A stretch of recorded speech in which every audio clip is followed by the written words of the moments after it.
We all remember that Thursday, 4 o'clock, when Prime Minister actually gave a speech, announcing the circuit breaker, that offices would close on Tuesday, schools on Wednesday. And so for many folks, we were all dealing with immediate issues we have at hand.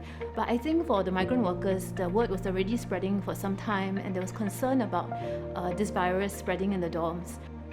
Hi, I'm Nick. Hi, I'm Jewel. Hi, I'm Renita.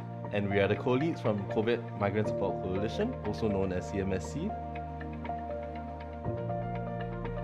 The story of how CMSC started is quite interesting.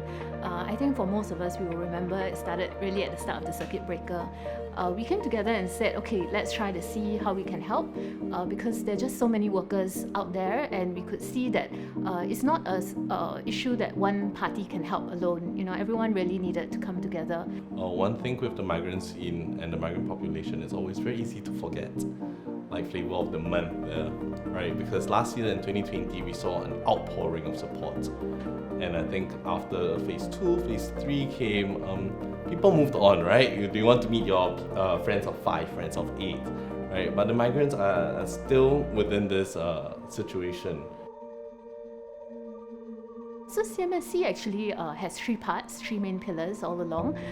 One is more focused on ground engagement. The second one is online engagement, so we especially focusing on mental health. And then finally, we also have legal and casework. So that specifically was one area I was quite involved with. And that also branched out in time, not just to addressing their concerns, but also expanded into policy and dealing with employer support and so on.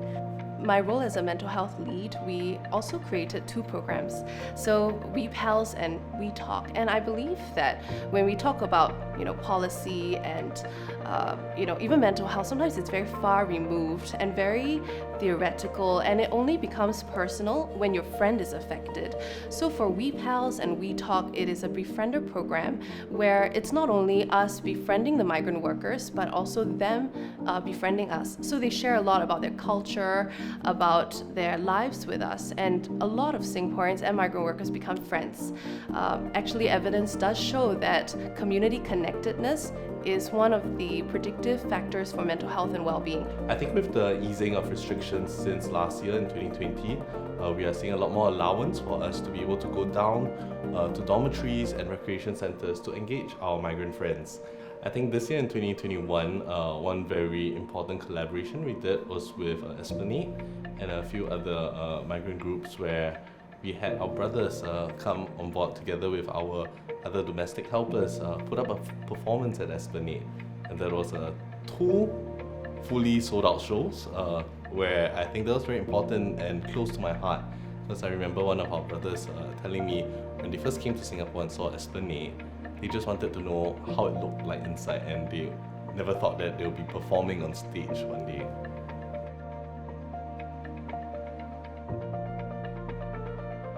Often it does tug on your emotions at different points of time, and as the leaders, you also have to remain balanced. You have to keep going with the different changes, and it's been quite a long period of time.